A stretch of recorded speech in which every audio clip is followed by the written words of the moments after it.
여러분, 혹시 그런 경험 없으세요? 월급은 그저 통장을 스쳐 지나갈 뿐이고 내 지갑은 왜 항상 비어 있을까?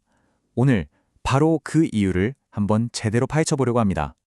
자, 한번 상상해 보세요. 그냥 구경만 하려고 들어갔는데 나올 땐 양손 가득 쇼핑백이 들려있는 그런 경험. 다들 한 번쯤은 있으시죠?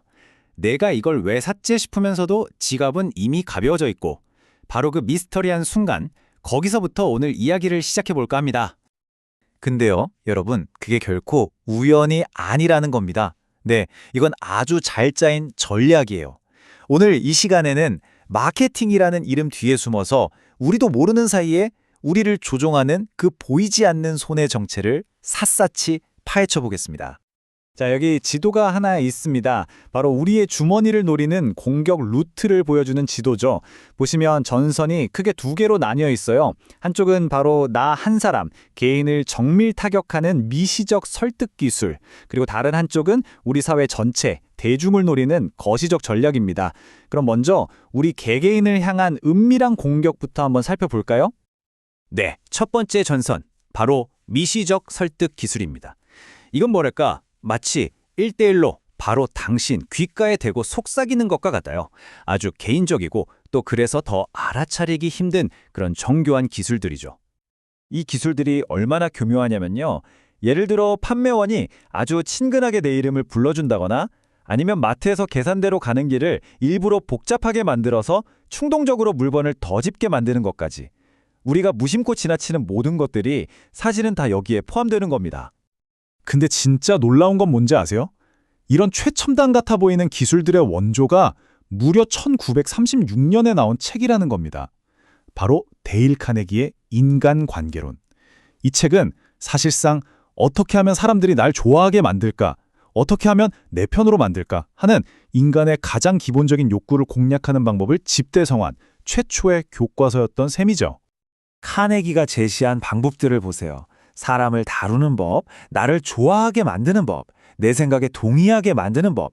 이런 원칙들이요, 현대에 와서 뇌과학이나 심리학 같은 것들과 딱 결합하니까 이건 뭐 훨씬 더 강력하고 정교한 무기가 되어버린 겁니다. 단순히 말만 그런 게 아니에요. 몸짓 하나하나까지 다 계산된 거죠. 혹시 판매원이 내 왼쪽에 서서 말을 건다? 그건 감정을 담당하는 우리 우뇌에 직접 호소하려는 전략일 수 있습니다. 반대로 오른쪽에 서서 이성적으로 설명한다면 논리를 담당하는 좌뇌를 공략하는 거고요. 와, 정말 우리의 무의식까지 다 꿰뚫어 보고 있는 거죠. 자, 이렇게 사람을 공략하는 걸 넘어서서 이제는 아예 우리가 들어가는 공간 자체가 우리를 조종하기 시작합니다. 대표적인 게 바로 테마스토어인데요. 나이키타운 같은 곳에 들어가면 어떠세요? 그냥 신발 가게가 아니라 뭔가 엄청난 경험을 하는 특별한 공간에 온 것 같은 느낌이 들죠. 이게 바로 구루앤전이라고 불리는 심리 상태인데요. 쇼핑몰 같은 곳에서 일부러 방향 감각을 잃게 만드는 거예요. 화려한 조명, 시끄러운 음악, 미로처럼 얽힌 길, 정신을 쏙 빼놓는 거죠. 그럼 결국 내가 뭘 사러 왔는지도 잊어버리고 눈앞에 보이는 걸 충동적으로 사게 되는 겁니다. 이건 실수가 아니라 아주 의도적으로 설계된 혼란 상태라는 거죠. 자, 지금까지는 개인을 노리는 미시적인 전략들을 살펴봤는데요. 사실 이건 시작에 불과합니다. 이제 판을 훨씬 더 키워보겠습니다. 개인을 넘어서 수십, 수백만 명의 대중, 나아가 사회 전체를 움직이는 거시적인 전략은 과연 어떤 것들이 있을까요? 네, 이제 전장은 훨씬 더 커집니다. 수만 명이 모인 스포츠 경기장, 온 국민이 지켜보는 텔레비전, 우리 일상 깊숙이 파고든 광고, 이런 거대한 무대를 통해서 수백만, 수천만 명의 마음을 한꺼번에 사로잡는 거죠. 스포츠 경기를 한번 생각해 보세요. 우리가 선수들의 플레이에 열광하고 다 같이 소리 지를 때 그 엄청난 에너지는 어디로 갈까요? 사실 그 에너지는 경기장 곳곳에 붙어 있는 브랜드 로고, 스코어보드를 후원하는 기업, 심지어 우리 티켓 뒷면의 광고로 고스란히 흡수됩니다. 그러니까 진짜 상품은 경기가 아니라 그 경기를 보고 있는 우리의 뜨거운 감정인 셈이죠. PR, 즉 홍보 전략도 마찬가지입니다. 예전처럼 무조건 사실을 숨기려고만 하지 않아요. 아예 이야기의 판을 뒤집어 버리죠.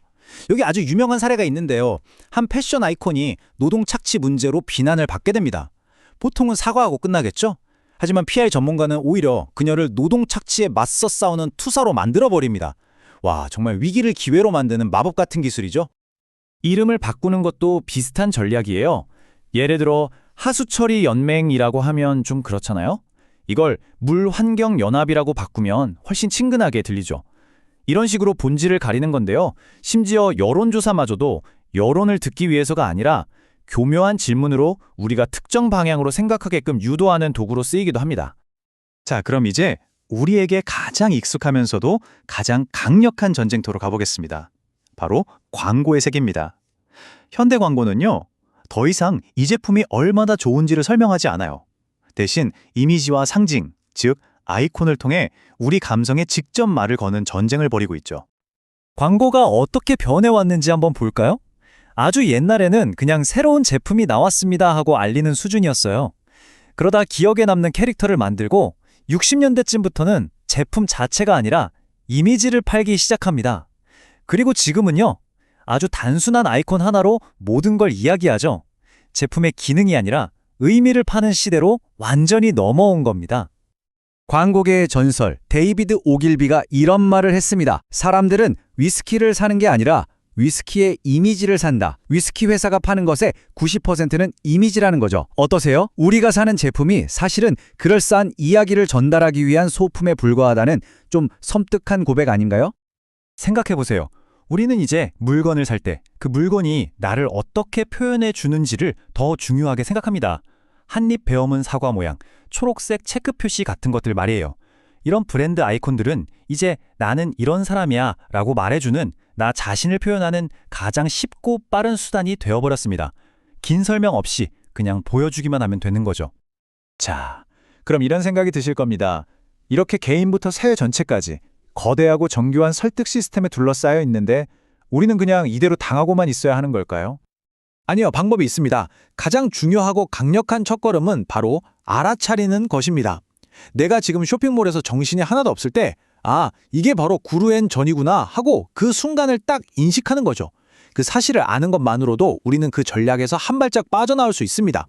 결국 이 모든 거대한 시스템은 우리가 거기에 참여해주지 않으면 아무 의미가 없거든요.